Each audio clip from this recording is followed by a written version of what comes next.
Bismillahirrahmanirrahim. Assalamualaikum warahmatullahi wabarakatuh. Alhamdulillahi rabbil alamin. Asyhadu an la ilaha illallah wahdahu la syarika lah, wa asyhadu anna Muhammadan abduhu wa rasuluh sallallahu alaihi wa ala alihi wasallam. Ikhwani wa akhwati rahimakumullah, jamaah Majelis Taklim Baiti Jannati yang dimuliakan oleh Allah. Alhamdulillah, kita bersyukur kehadirat Allah Subhanahu wa taala sebagaimana biasa kita berkumpul di setiap Sabtu malam Ahad ini. Kali ini di pekan yang ketiga di bulan November tahun 2025 Miladiah, yang menjadi tuan rumah adalah Akhuna Rendra dan Halimah. Semoga pengajian di rumah beliau ini memberikan keberkahan kepada agama beliau, pada rumah tangga dan anak-anaknya, dan kesehatan dan rezekinya. Amin ya rabbal alamin. Ikhwan dan akhwat rahimakumullah, mari kita lanjutkan pelajaran kita, yakni melanjutkan pembahasan bab ke-8 prinsip-prinsip dakwah salafiyah. Pada pertemuan yang terdahulu kita sampai poin ke-4. Maka insyaallah kita akan melanjutkan dimulai poin ke-5 malam hari ini. Catat, poin yang ke-5 dari prinsip-prinsip dakwah salafiyah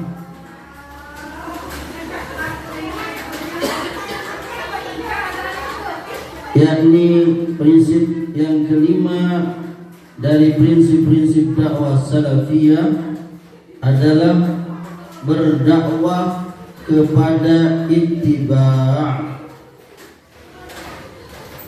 Berdakwah kepada ittiba', yakni mengikuti sunnah Rasulullah sallallahu alaihi wasallam dan memerangi taklid. Mudah-mudahan kalau cukup waktu kita selesaikan bab ini, poin ke-5 ini. Yang A, pengertian ittiba.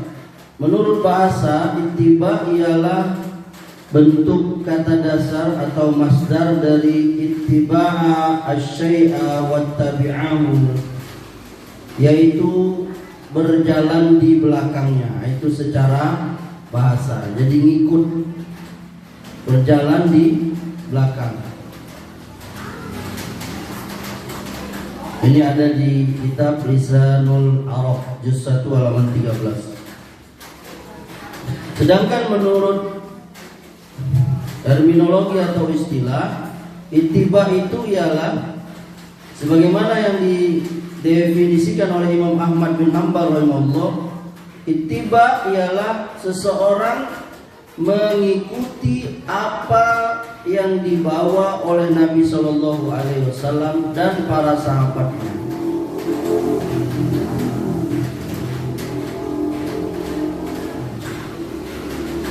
Nah ini namanya manhaj tadi yang kita bicarakan tadi ya.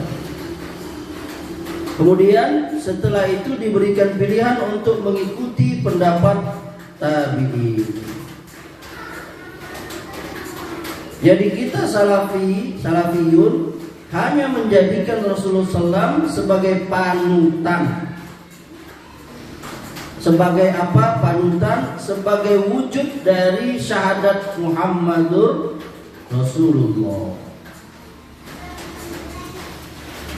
Nah, syahadat kita ini Muhammad Rasulullah itu tidak sempurna kecuali dengan landasan-landasan yang akan kita sebut ini. Catat, yang pertama landasannya mengimani bahwa Nabi Muhammad SAW adalah manusia biasa seperti manusia yang lain. Nah itu pertama. Dalilnya mana? Dalilnya firman Allah Tabaraka wa Ta'ala di surah Al-Kahfi ayat 110. Qul innama ana basyarum mislukum. Katakanlah, jadi Allah menyuruh Nabi Muhammad berkata, sesungguhnya aku adalah manusia biasa seperti kalian. Ya kan?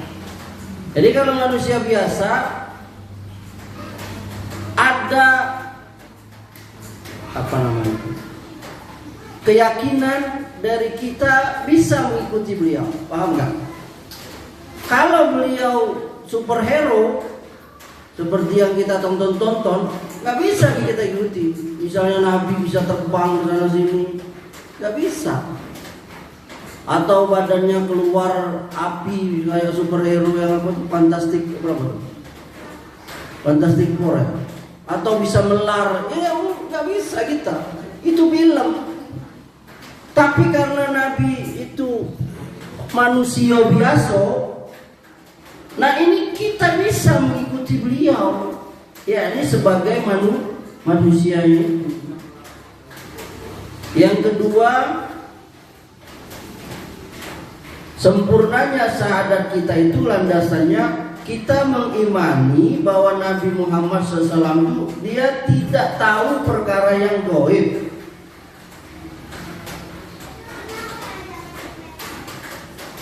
Nabi nggak tahu perkara yang gaib. Jadi antum jangan bilang Nabi itu tahu perkara enggak. Sunnah ada sahabat berkata seperti itu, Nabi tegur, aku nggak ada yang tahu yang gaib. Dalilnya mana Ustaz? Nah, itu Al-A'raf ayat 188. Qul la amliku li nafsi naf'an wa la dharran illa ma syaa Allah. Walau kuntu a'lamul ghaiba lastaksartu minal khairi wa ma massani as-su' in ana illa nazirun wa basyirun liqaumi yu'minun. Katakanlah, Allah suruh Nabi Muhammad berkata, aku tidak kuasa mendatangkan manfaat atau menolak mudarat bagi diriku kecuali apa yang dikehendaki oleh Allah. Sekiranya aku tahu yang gaib, niscaya aku akan membuat kebajikan sebanyak-banyaknya dan aku tidak akan ditimpa bahaya. Aku ini hanya mengasih peringatan dan bawa berita gembira bagi orang yang beriman. Lihat kata Nabi, aku nggak tahu yang gaib. Kalau aku tahu yang gaib, aku tidak akan ditimpa musibah. Ngerti nggak Iwan? Contoh, waktu perang Uhud sampai giginya gerahamnya lepas. Berarti Nabi nggak tahu beliau gaib. Kalau beliau tahu, nggak, oh udahlah, kamu bela. Ya kan? Kamu aja yang apa? Waktu beliau dilempari batu oleh penduduk Taif, anak-anak Taif. Kalau beliau tahu mungkin Allah juga udah kasih tahu. Berarti beliau nggak tahu yang gaib.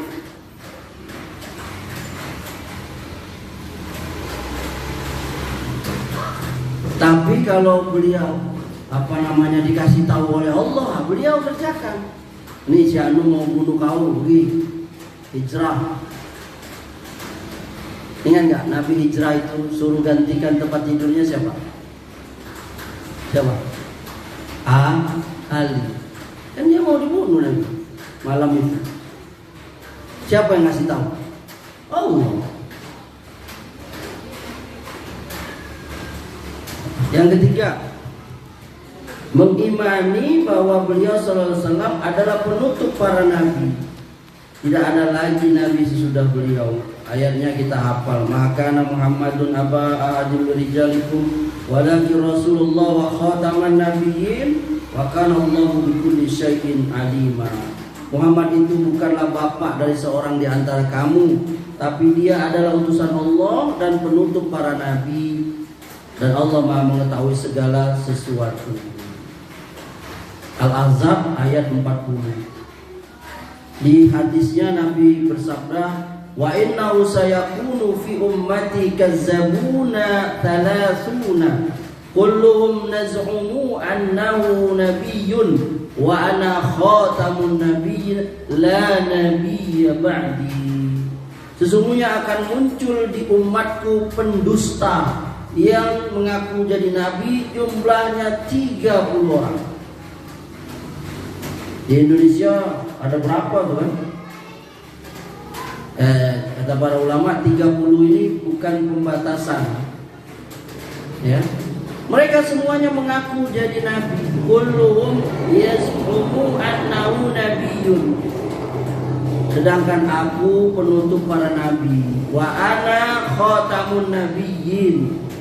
La nabiyya ba'di. Tidak ada nabi sesudahku. Ini hadis sahih dikeluarkan Ahmad, Abu Dawud, Ibnu Majah dari sahabat Sauban radhiyallahu anhu. Nah, ini menjadi sempurnanya syahadat kita itu. Yang keberapa tadi? Ketiga. Yang keempat, sempurnanya syahadat kita Muhammad Rasulullah itu mengimani bahwa beliau adalah seorang manusia yang diberikan wahyu.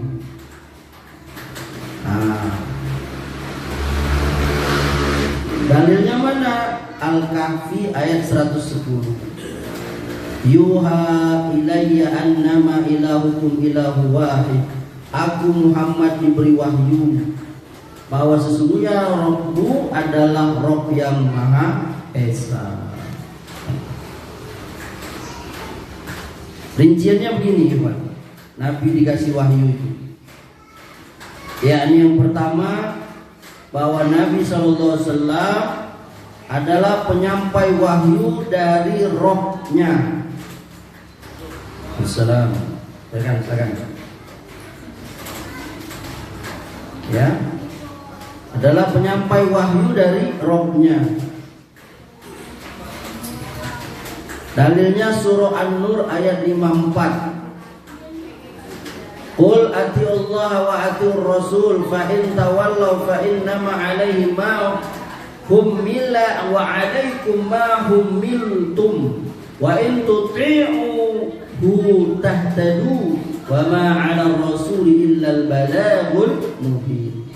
Katakanlah, taatlah pada Allah, taatlah pada Rasul. Kalau kamu berpaling, maka sesungguhnya kewajiban Rasul itu hanyalah apa yang dibebankan kepadanya, dan kewajiban kamu hanyalah apa yang dibebankan kepadamu. Jika kamu taat kepadanya, niscaya kamu dapat petunjuk. Kewajiban Rasul hanyalah menyampaikan amanat Allah dengan jelas. Jadi Nabi itu hanya menyampaikan saja, tapi tidak ada ngasih hidayah, tidak ada. Hanya maksud ngasih hidayah itu, yakni syariatnya dikasih tahu. Tapi yang memberi hidayah sesungguhnya itu siapa? Allah. Dia sangat ingin memberi hidayah kepada siapa? Abu Thalib. Tapi sama seperti Nabi Ibrahim mendakwahi, ngasih petunjuk, ngasih hidayah kepada bapaknya. Tapi Allah gak ngasih. Begitu Nabi Nuh kepada anaknya Kan'an. Jadi ikhwan, hidayah itu mahal, ikhwan. Antum jangan anggap remeh. Allah gak ngasih kepada semua orang. Yang kedua, rincian dari mengimani beliau manusia yang diberi wahyu, bahwa beliau SAW datang dengan dua wahyu. Kok dua? Pertama, kitabullah, apa itu? Al-Quran. Yang kedua, sunnah beliau.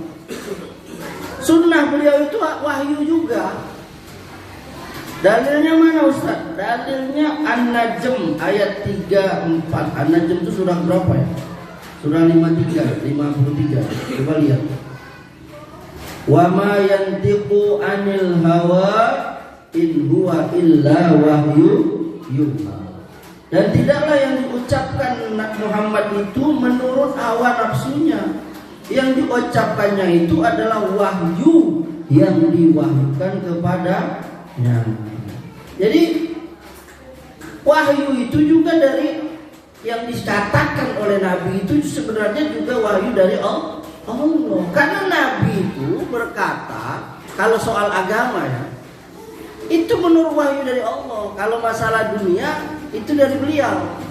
Bagaimana bedanya? Contoh, waktu beliau ditanya soal penyerbukan korma itu, ingat ya? Nabi suruh begini. Tahu-taunya korma itu tidak berbuah. Maka kata Nabi apa? Antum a'lamu bi umuri dunyakum. Sebenarnya kamu itu lebih tahu soal duniamu, yakni ilmu itu, ilmu kalian, ilmu dunia. Paham ya? Tapi kalau masalah agama, Nabi itu apa yang beliau kecek itu pasti dari Allah, dan beliau nggak akan berani. Sering Nabi ditanya oleh umatnya, oleh sahabat, oleh orang-orang Mekah Madinah. Lalu beliau diam, lama nunggu, ya kan? Ada yang sehari, 2 hari, ya ini menunggu wah. Sampai seringnya gitu, suatu ketika Nabi pernah jawab, nanti aku jawab malam nanti, kurang lebih gitu. Turun ayat malah, jangan kau berkata gitu kecuali dengan menyebut insya Allah. Carilah di surah Al-Kahfi kalau tidak. Itu yakni kewajiban kita, yakni menyebut insya Allah. Karena Nabi dia langsung berkata nanti aku akan jawab besok atau malam, tanpa menyebut insya. Lalu turun ayat menegur Nabi, jangan kau berkata akan melakukan ini besok, melainkan sebutkanlah insya. Lihat, jadi Nabi itu beliau nggak akan ngecek, nggak akan berkata, tidak akan jawab, melainkan kalau sudah di ini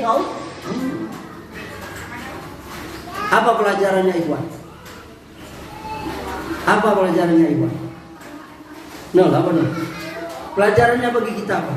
Kita jangan ngecek agama kalau tidak ada Allah ngecek. Paham tak?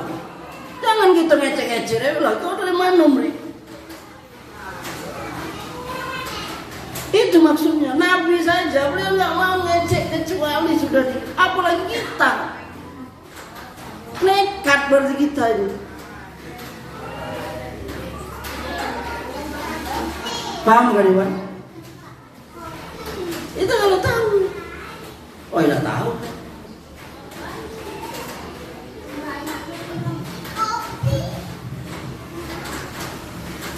Jadi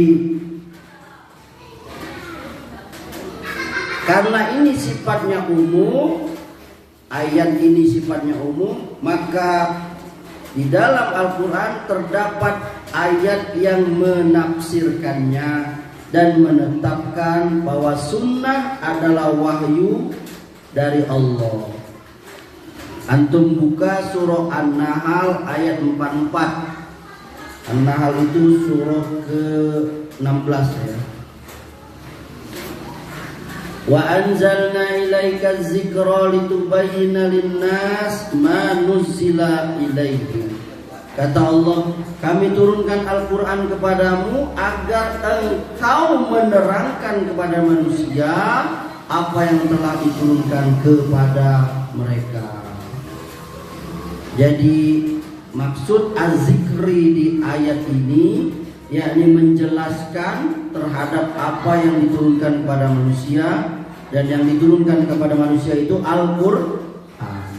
Jadi az-zikri yang menjelaskan Al-Quran haruslah selain dari Al-Quran. Apa itu? Yakni sunnah.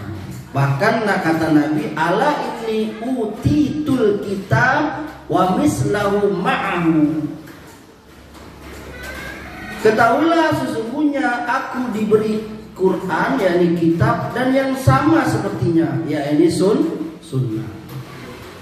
Nah inilah dia pemahaman salafus saleh.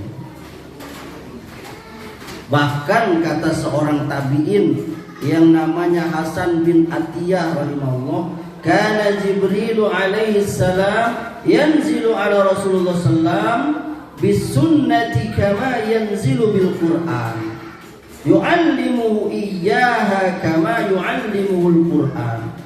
Jibril alaihi salam itu turun, kata beliau, kepada Rasulullah sallam dengan membawa as-sunnah, sebagaimana dia turun dengan membawa Al-Quran. Lalu dia Jibril mengajarkan kepada beliau sebagaimana dia mengajarkan Al-Quran. Asar sahih.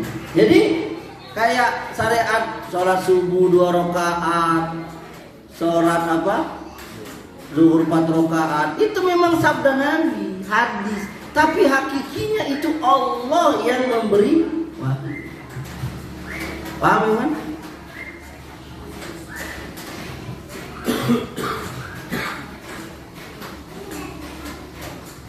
Jadi apabila keadaan sunnah demikian rupa, maka ia mencakup segala macam hukum syar'i taklifi, wajib, sunnah, haram, makruh, mubah.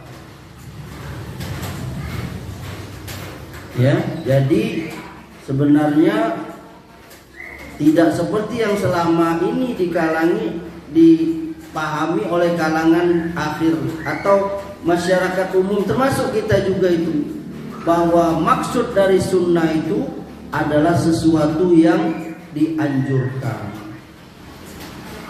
Itu adalah mungkin sunnah secara hukum fikih saja.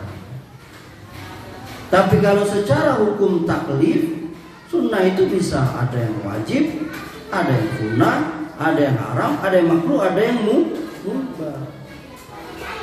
Sama seperti kita meyakini jenggot itu sunnah, tapi hukumnya apa? Wajib. Paham? Karena yang namanya sunnah itu ada yang wajib, ada yang sunnah.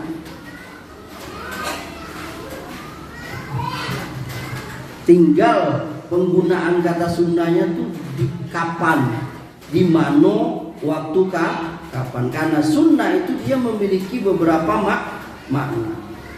Bahkan kalau di Indonesia ada lagi sunat. Apa sudah? Apa khitam? Tambah lagi itu di Indonesia. Mana sunat? Kalau dalam ilmu firqah ada ahli sunnah namanya. Apa ahli sunnah? Kalau dijawab secara fikih berarti orang yang galak puasa sunat, sholat sunat, ya kan? Bukan. Nah itu panjang kalau kita bicara masalah usul firqah itu. Ada yang namanya ahlus sunnah. Kemudian yang ketiga, ya ini rincian beliau manusia yang diberi wahyu itu, kita meyakini bahwa ittiba kepada beliau jalan untuk mewujudkan tauhid kepada Allah dan memperoleh ridhonya.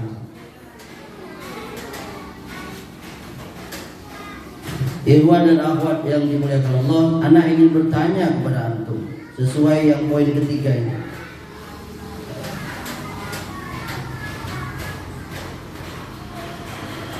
Apakah antum ingin dapat keridhaan Allah?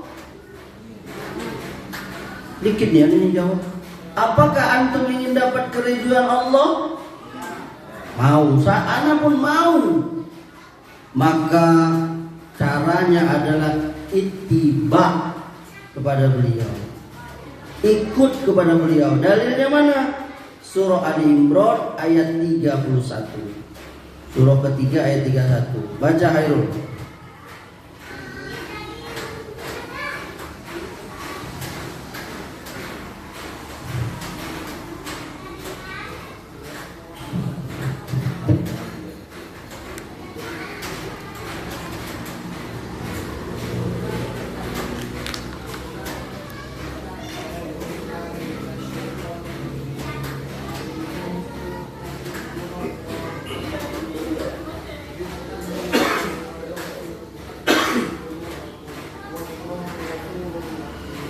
Ya.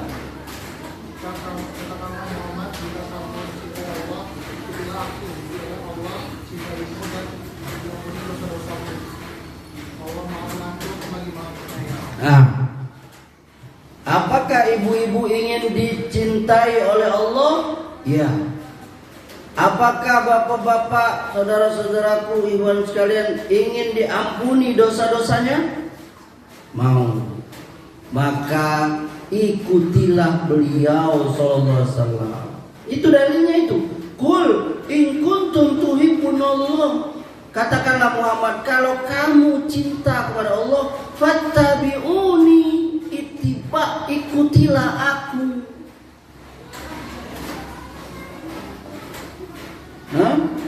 Yuhibbukumullah, Allah akan cinta kepadamu. Wa yaghfir lakum dzunubakum, Allah akan ampuni dosa-dosa. Maka tidak ada lagi kita melainkan ikuti perintah larangan selain beliau. Kalau beliau sudah merintah, ada orang yang melarang, tinggalkan orang itu. Kalau beliau SAW sudah melarang, ada orang yang merintah, kerjakan, tinggalkan orang yang melarang. Jangan lawan perkataan Nabi dengan perkataan manusia yang lain. Para sahabat itu marah kalau dia berkata, kata Nabi dibantah dengan perkataan sahabat yang lain. Bayangkan. Bahkan ada yang pernah kejadian jawab dengan perkataan Abu Bakar Umar. Bayangkan. Sampai kata Abbas, aku berkata ke perkataan Nabi, kau bantah dengan perkataan Abu Bakar Umar. Padahal Abu Bakar Umar itu subhanallah manusia terbaik sesudah para nabi. Apalagi yang manusia yang sekarang ini. Masa antum mau lawan Nabi? Tinggalkan saja orang itu sudah. Orang Nabi yang bilang kok. Nabi berkata A, lalu orang itu berkata B, lalu antum ikuti orang itu. Lah jelas ini Nabi ngomong.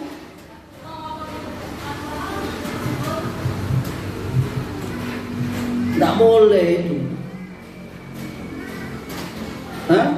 Seluruh kehidupan kita, politik, ekonomi, kemasyarakatan, wawasan, kalau Nabi sudah berkata satu hal, sudah kita ikuti saja.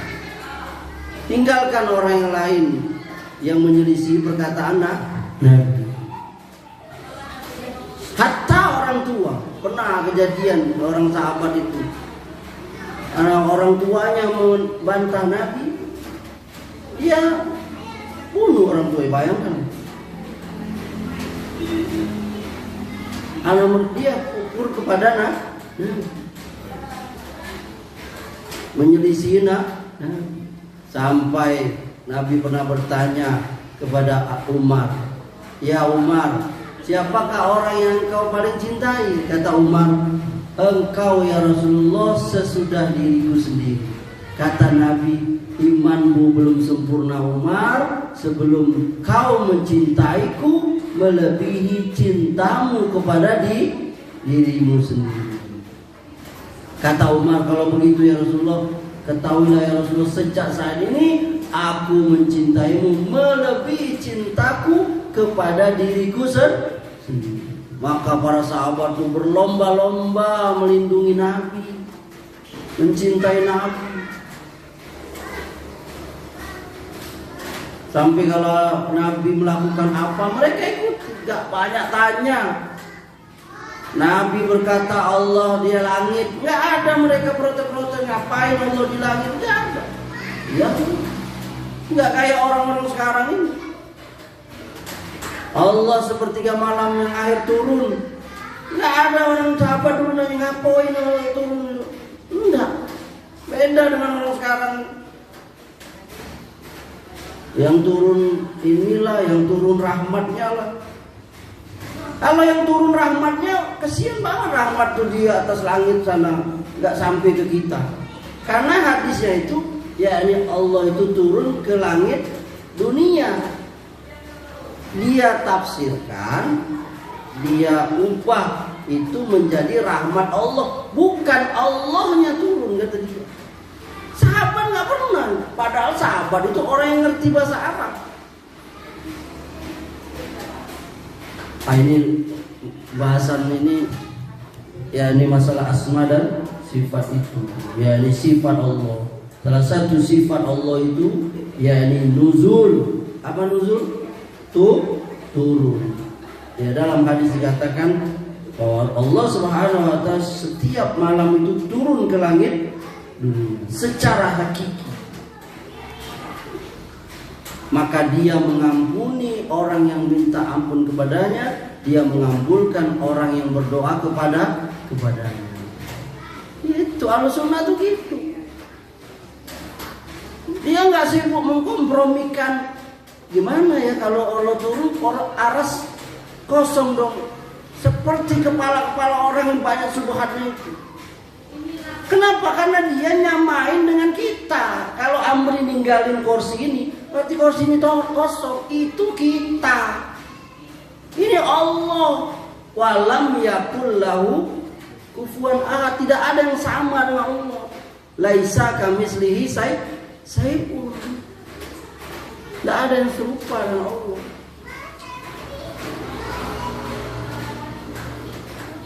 Lalu dia memberi perumpamaan lagi.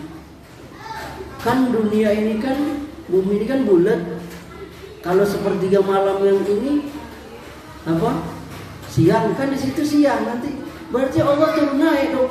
Ya itu otaknya, karena dia menyamakan Allah dengan makhluk. Kalau kita enggak, ya sudah, Allah bilang Allah turun, ya sudah turun. Karena Allah itu beda dengan kita. Sama seperti mendengar, melihat. Apa kita mau samakan Allah melihat sama kayak kita? Kita melihat di tempat terang, butuh cahaya. Allah itu Al-Basir, Maha melihat. Dia bisa melihat apa yang tidak bisa dilihat oleh manusia, oleh makhluk. Kita dengan kucing aja beda, kucing itu. Apalagi Allah, yakni yang menciptakan penglihatan. Dia mengatakan nggak boleh kita menyamakan kita dengan Allah. Lalu kita katakan kepada mereka, Allah itu ada nggak? Ada. Berarti antum menyamakan Allah dengan kita dong. Kita juga ada dong. Nah, dia terjebak sendiri. Kalau kita meyakini Allah ada, kita ada, ya sama adanya, tapi hakikatnya beda. Yakni adanya Allah itu tidak diawali dengan awal, tidak diakhiri dengan akhir. Beda dengan kita. Kita diawali dengan tidak ada, diakhiri dengan ketiadaan. Mudah nggak memahaminya? Itu manhaj Ahlussunnah itu. Mau jadi ke situ gitu ya. Kemudian yang keempat ya. Poin yang keempat dari yakni rincian kita mengimani bahwa Nabi Muhammad itu diberikan wahyu, yakni kita mencintai Nabi Muhammad SAW sebagaimana sabda beliau. Tadi yang sudah kita baca tadi. La yu'minu ahadukum hatta akuna ahabba ilaihi min walidi wa waladi wan nasi ajma'in. Tidaklah sempurna iman seorang di antara kalian sampai aku lebih dicintainya, melebihi kecintaannya pada orang tuanya, anaknya, seluruh manusia. Hadis sahih Bukhari dan lain-lain. Antum cinta kepada orang tua, tapi kalau orang tua kita menyuruh hal yang menyelisih Rasul, kerjakan atau enggak? Jangan kerjakan. Kita cinta kepada anak kita, tapi anak kita meminta satu hal yang dilarang oleh Rasul, maka jangan diikuti. Itu bukti kita cinta. Yang terakhir, yakni bentuk kesempurnaan kita taat kepada beliau sallallahu ialah kita beribadah kepada Allah dengan yang beliau syariatkan, tidak dengan hawa nafsu dan bid'ah. Itu.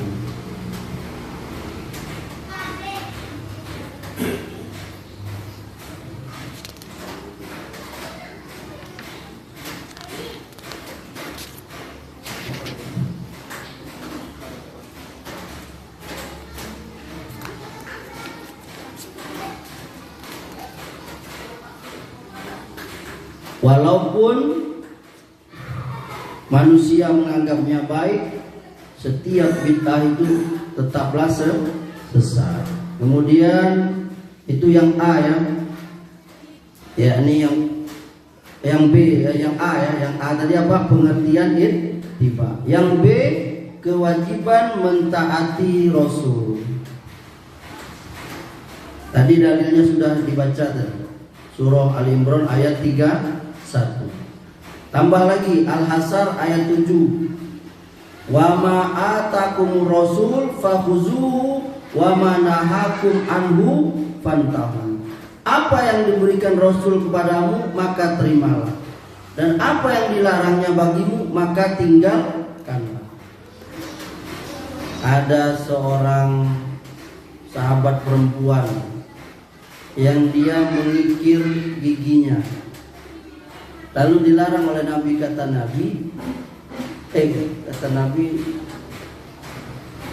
Nabi, sesungguhnya itu sahabat oleh Ibnu Abbas bahasa. Itu Ibnu Abbas atau Ibnu Mas'ud lupa.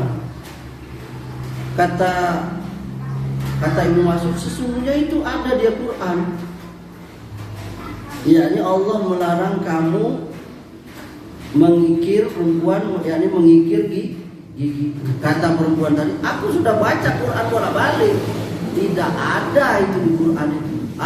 Ibnu Mas'ud atau Ibnu Abbas tadi baca ayat tadi, baca surah Al-Hasr ayat 7 tadi. Kata Ibnu Mas'ud, kalau kau benar-benar baca Quran, pasti kau akan baca tadi, yakni wa ma atakumur rasul fakhuzu wa ma nahakum anhu fantahu. Apa yang disuruh oleh Rasul terimalah, apa yang dilarangnya bagimu maka tinggalkanlah.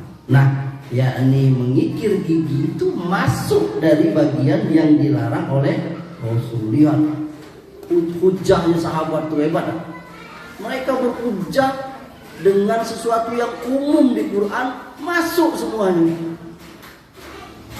Iya kan? Jadi ayat ini masuk semua larangan. Ya kan? Apa yang dilarang oleh Rasul, ya tinggalkan tadi. Langsung diam sahabat perempuan tadi. Oh iya ya. Memang nggak ada secara letternya tertulis di Quran itu jangan kikir gigi kamu, jangan tato badan kamu. Nggak ada, tapi ya berdalil sahabat dia. Kemudian yang C,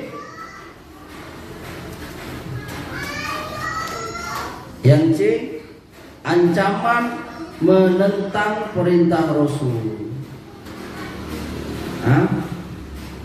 Kata Nabi, "Faman raghiba an sunnati falaisa minni." Siapa yang tidak menyukai sunnahku, dia tidak termasuk golonganku. Man amila amalan laisa alaihi amruna fa huwa raddun. Barang siapa melakukan sesuatu amal yang tidak termasuk dalam urusan agama kami, amalnya tertolak. Ini hadis riwayat yakni Bukhari, Muslim, dan juga Ibnu Majah dari sahabat Anas bin Malik dan dari Aisyah. Kemudian yang selanjutnya yakni yang D, bentuk-bentuk ittiba kepada Rasul. Apa itu? Bentuk-bentuk ittiba kepada Rasul itu. Bentuknya itu pertama, mengikuti dan meneladani beliau sallallahu dalam keyakinan dan perbuatan lahir dan batin. Nabi punya keyakinan A, kita ikut A. Nabi punya keyakinan B, kita ikut B. Nabi melakukannya secara lahir, kita ikut. Nabi lakukan secara di batin, kita ikut. Kenapa antum pakai janggut? Kenapa? Karena ngikuti Nabi, dapat pahala. Kalau antum mengikuti artis berjenggot, kenapa antum berjenggot? Karena saya ikut Ahmadani dan dapat pahala. Itulah bedanya kita ngikut Nabi. Karena ngikut Nabi dapat pahala. Sampai ada sahabat itu Nabi pernah tegak di mana, tegak dari situ. Ngapain kok tegak situ? Kata sahabat, aku pernah nengok Nabi. Makanya ulama berbeda itu. Apakah kita seseorang mengikuti Nabi itu hanya hal-hal yang memang disuruhnya? Apakah mengikuti secara yang memang kekhususan beliau kita dapat pahala? Ulama beda setelah anak. Kalau anak meyakini kalau mengikut Nabi hal apa saja, selama kita tuju ikut Nabi, kalau anak ikut yang itu dapat pahala. Paham nggak usah? Nabi suka makan korma, kita makan korma karena ikut Nabi dapat pahala. Walaupun makanan kita apa? Durian misalnya. Bukan dilarang makan durian, bukan. Maksudnya tadi niatnya, paham nggak ya? Baik kita nggak suka mengikutinya atau kita nggak suka, baik kita suka atau kita nggak suka, karena innamal a'malu binniyat, amal itu tergantung nih. Jadi kalau kita ngikut Nabi ya, itu ya karena tahu ya. Sebagian ulama enggak, jadi kayak pakaian gamis atau apa mereka enggak. Yang penting pakaian itu nutup aurat dan yang dilarang jangan. Tapi kalau anak sih ikut yang pendapat ya kalau Nabi memang melakukan itu, walaupun beliau enggak. Ini dasarnya umum tadi, belum lagi ayat-ayat yang lain. Nabi itu uswatun hasanah, ya kan?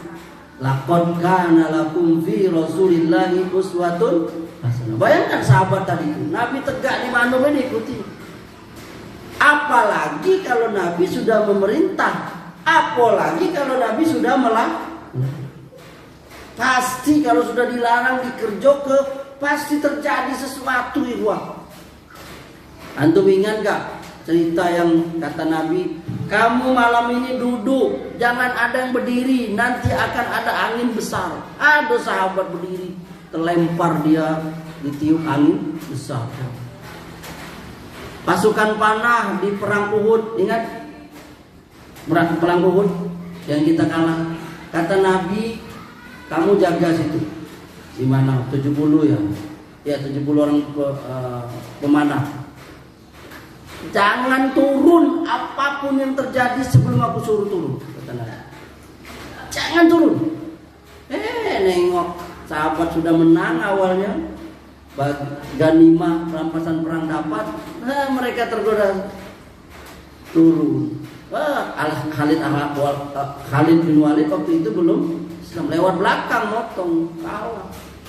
Sampai 70 orang sahabat mati dan gigi Nabi apa? Suka tembus ini ya topi bajanya. Itu kenapa? Karena tidak taat kepada. Kenapa sekarang kaum muslimin seperti buih di lautan, banyak tapi enggak ini, kenapa? Karena banyaknya melanggar ya ini perintah bahkan bukan lagi larangan yang makruh, bahkan larangan yang haram. Riba, judi, bahkan syirik. Di negeri kita ini ya Allah, syirik itu maksiat paling besar itu syirik itu. Orang nyembah batu. Kemarin tuh di mana tuh ada batu kan, di mana tuh? Batu besar.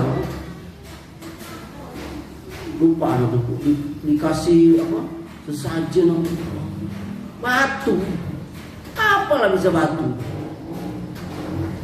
Sama kayak negeri antar berantai yang menuhankan sapi. Sampai ada kemarin viral ya kan, yang dia makan apa namanya itu? Makan hamburger ya. Ada daging apa? Sapinya itu dia makan marah dia. Kenapa? Karena dia makan Tuhan. Bayangkan.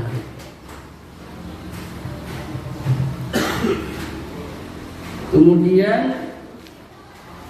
mengikuti meladani beliau dalam keyakinan perbuatan. Nah, itu ayatnya tadi ya. Kemudian yang kedua, menjadikan as-sunnah sebagai hukum dan berhukum dengannya. Nah, bentuk-bentuk ittiba pada Nabi itu sunnah. Nah, itu ayatnya kita, apabila kamu berbeda pendapat tentang segala sesuatu, maka kembalikanlah kepada Al-Quran dan sunnah.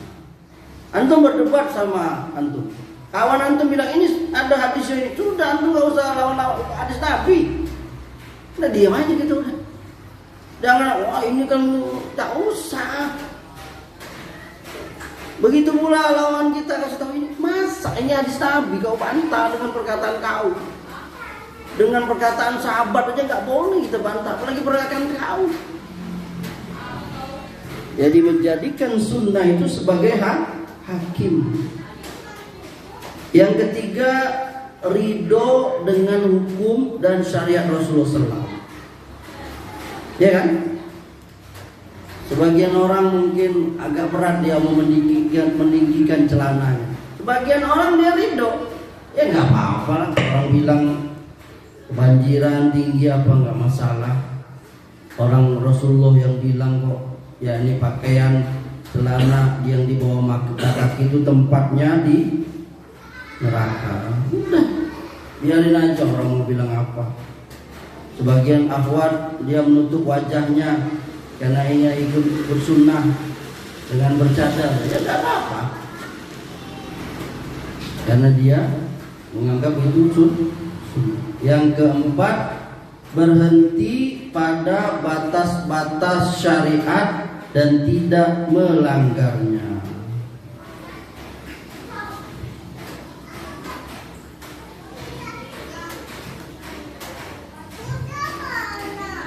Ya, jadi nggak boleh berlebihan. Nah, apa tadi? Tidak boleh berlebihan. Berhenti pada batas syariat dan jangan melanggarnya. Berdoa jangan berlebihan. Ini ada nih di zaman sahabat Abdullah bin Mughaffal. Dia dengar radhiyallahu anhu, dia dengar anaknya berdoa, "Ya Allah, aku mohon kepadamu istana berwarna putih di bagian kanan surga kalau aku masuk ke surga itu." Maka Abdullah bin Ghaffar sahabat Nabi nasihati anaknya, "Wahai anakku, mintalah surga kepada Allah dan berlindunglah kepada Allah dari neraka. Karena aku pernah mendengar Nabi berkata, kelak akan ada di tengah umatku ini suatu kaum yang melampaui batas dalam bersuci dan berdoa." Dia menasihati anaknya. Anaknya tadi rincian.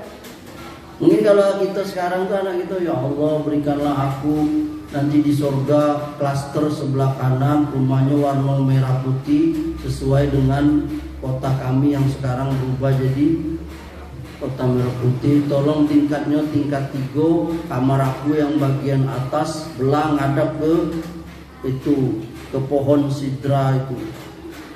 Rincinya. Lihat terus, ya ini Abdullah bin Mughaffal itu menegur anaknya itu, ya ini berlebihan di dalam berdoa. Dan kita lihat sekarang ini orang berlebihan dalam ibadah. Untuk melihat orang-orang sekarang berdoa, berzikir kencang-kencang. Dari mana? Coba ini buka surah Al-A'raf ayat terakhir 205.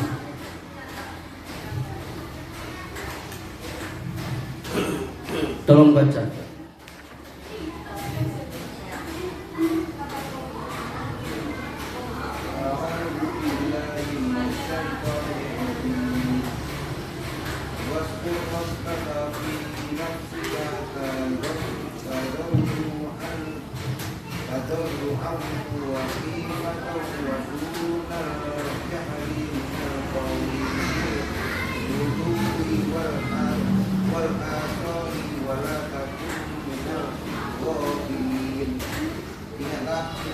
ingatlah Tuhanmu dalam hatimu dengan rendah hati dan rasa takut menjawab pagi dan petang, dengan tidak mengeraskan suara. Nah, dan janganlah kamu termasuk orang-orang yang lemah. Itu diajar oleh Allah. Ya, ini kaifiyat atau cara memuji Allah, berzikir, ya kan? Wazkur rabbaka kafa binafsika, ya kan? Dengan rasa takut dan bahkan Allah mengatakan dengan suara yang apa tuh?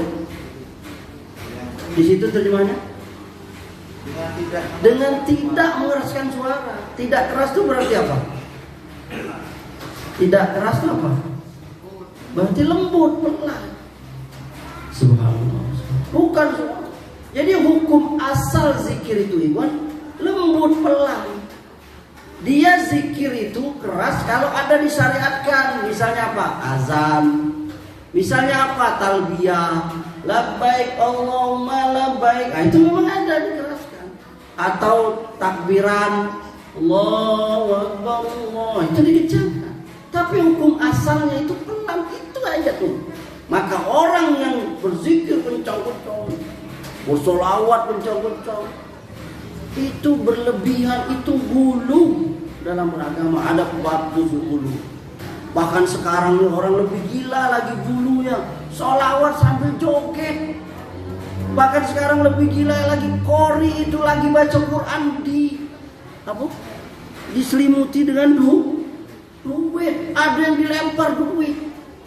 Ini bukan berarti nggak boleh ngasih duit, bukan. Nanti sudah selesai dia baca Quran, nanti pas dia nak balik baru ikut orang lagi. Antum pernah lihat nggak? Orang lagi baca Quran, kalau lanang dimasukinnya ke sininya, Allahu Akbar, bulu itu korinya jadi tidak ada konsen, ya kan? Woi berapa? Woi merah-merah 100.000. Mana kebanyakan orang sekarang dulu tuh Iwan. Beneran? Zikir paling yang apa ini? Yang terakhir sebagai penutup, yakni kita prinsip dakwah salafiyah kelima, berdakwah kepada ittiba, yakni mengikuti Rasul. Yang ittiba kepada Nabi SAW itu, Ikhwan catat, tidak akan terwujud sebelum amal yang dilakukan sesuai dengan 6 perkara. Ini sudah sering kita ulang. Ya, akhirnya sering kita ulang-ulang ya, 6 ini ya. Ini kita ulang lagi nih. Ittiba kepada Nabi SAW tidak akan terwujud sebelum amal yang dilakukan sesuai dengan 6 perkara. Pertama, sebabnya. Ittiba kepada Nabi SAW tidak akan terwujud sebelum amal yang dilakukan sesuai dengan 6 perkara. Pertama, sebabnya. Apabila seseorang melakukan suatu ibadah kepada Allah Ta'ala yang diiringi dengan satu sebab yang tidak disyariatkan, maka ibadah itu menjadi bid'ah dan tidak diterima oleh Allah. Kenapa? Karena syarat diterima ibadah itu 2. Pertama ikhlas, yang kedua ittiba. Jadi ittiba kepada Rasulullah itu, sebab ibadah itu kita juga harus kata Nabi. Misalnya apa? Ada orang yang ngidupin malam ke-27 bulan Rajab, yakni malam Isra Mi'raj ya. Dia atau malam 12 Rabiul Awal yang sebagian kaum muslimin meyakini kelahiran Nabi, yakni dengan sholat tahajud. Sholat tahajud itu sunnah kapan malam. Tapi kalau dia sengaja yakni sholat tahajud itu malam 27 Rajab, malam 12 Rabiul Awal dengan keyakinan tertentu, nah dia sudah berbuat bid'ah. Ya ini sebabnya itu kenapa? Nggak ada Nabi mengatakan kamu sholatlah malam 27 Rajab atau malam 12 Rabiul Awal. Sebab malam itu nggak ada.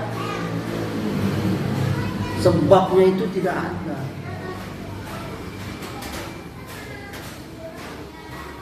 Sama seperti kita sholat wudhu, sesudah kita wudhu.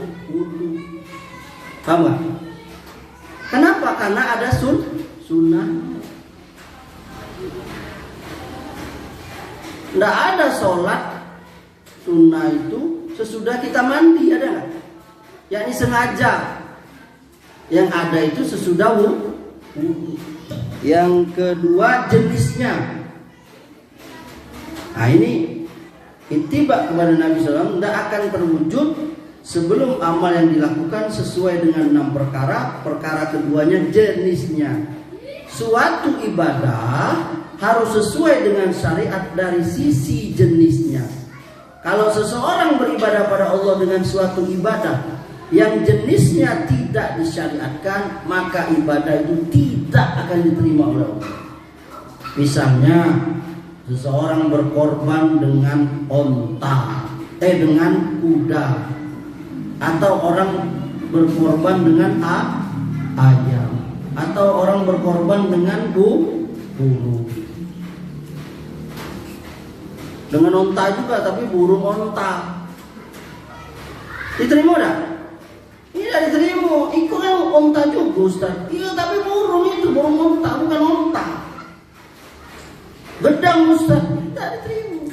Karena yang namanya jenis korban itu onta, sapi dan sejenisnya, kambing dan sejenisnya.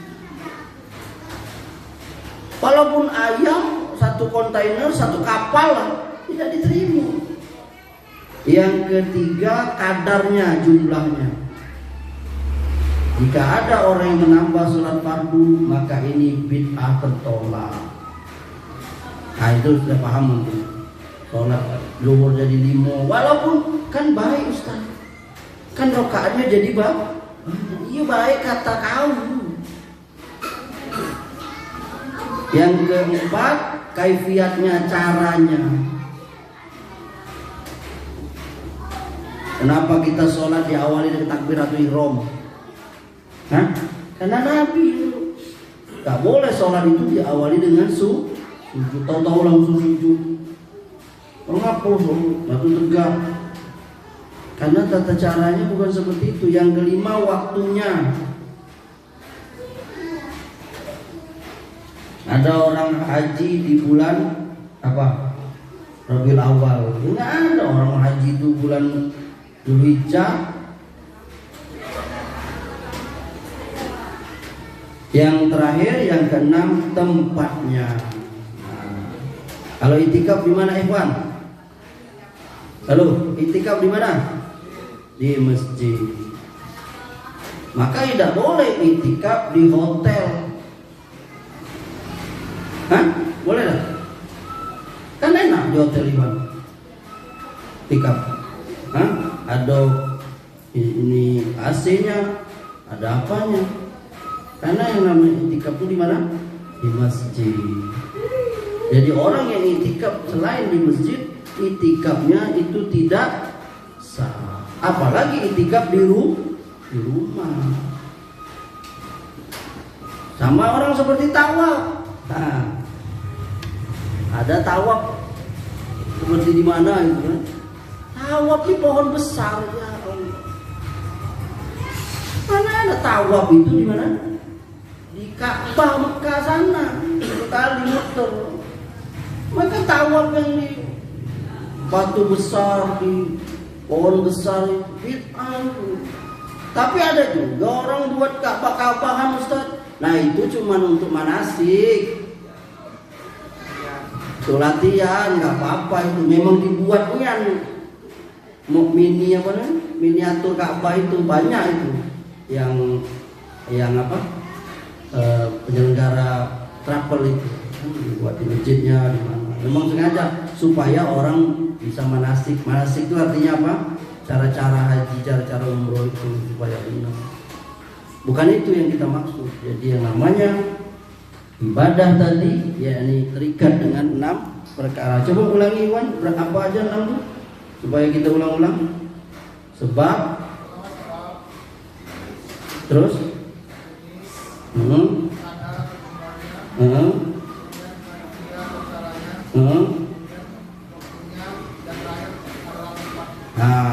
itu ingatlah itu Iwan, kaidahnya itu. Kalau keenamnya itu sudah ditentukan oleh Nabi, maka jangan dirubah-rubah. Kalau keenamnya tidak ditentukan oleh Nabi, jangan kita tentukan sih. Itu kalau dirubah, itulah namanya bid'ah. Gampang kan memahaminya? Walaupun itu baik menurut akal kita. Lebih banyak kan lebih banyak. Ya tapi enggak sesuai Nabi. Kan lebih banyak Ustaz.